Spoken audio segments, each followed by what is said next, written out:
पद्मश्री कमला पूजारी परे एबे गुरुतर होई पड़िछंती पद्मश्री गुरु गोपीनाथ स्वाई।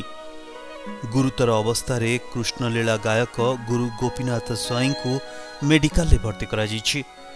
तेबे गुरुतर अवस्था एससीबी रे भर्ती करा जायथिबा नै सूचना मिली।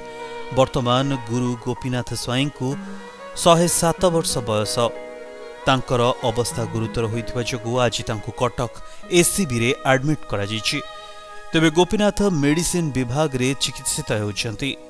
तांको स्वास्थ्य अवस्था वर्तमान स्थिर रहिछि बोली सूचना देइछंती गोपीनाथंकर नाती अमित स्वाई।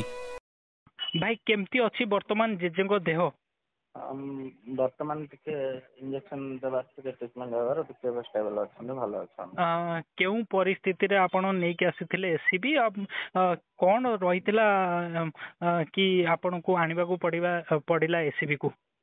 हाँ एबे तो मासे हला तांकर देह असुस्थ थिला से हमर नियरेस्ट मेडिकल रे से ट्रीटमेंट करूतले।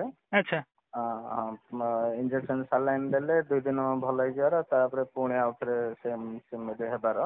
अच्छा तो बर्तमान एबे डिगी बारंबार मेडिकल नेबाणिया करी विरक्त होई आ भलो ट्रीटमेंट करिया सकासे कटक एससीबी को धरि अछि। वर्तमान एससीबी रो को विभाग रे तांको एडमिशन करा जायछि एवं वर्तमान एबे मेडिसिन विभाग रो छन्दी से। अच्छा ताकर कैजुअलिटी रे देखा हला तांको वर्तमान चाली ट्रीटमेंट काली टेस्ट कोन करिवे डॉक्टर डायग्नोस करी कोन तांकर ट्रीटमेंट करिवे। वर्तमान तांको स्वास्थ्य अवस्था भाई केमती अछि? हाँ एबे वर्तमान जहाँ इंजेक्शन दिके देबा जोगु टिके स्टेबल अछन, भलो अछन। तेबे समस्ते वर्तमान प्रार्थना करूछंती तांकर किभଳି भाबे आरोग्य होई पुणी फेरंतु। तेबे कृष्णलीला गायक रूपे गोपीनाथ स्वाई अनेक प्रसिद्धि अर्जन करिछंती। तेबे तांको पद्मश्री सम्मान मध्य मिलिछि। तेबे आशा करूछु जे भଳି रत्न सबु बेले आम सहित ही रहंतु।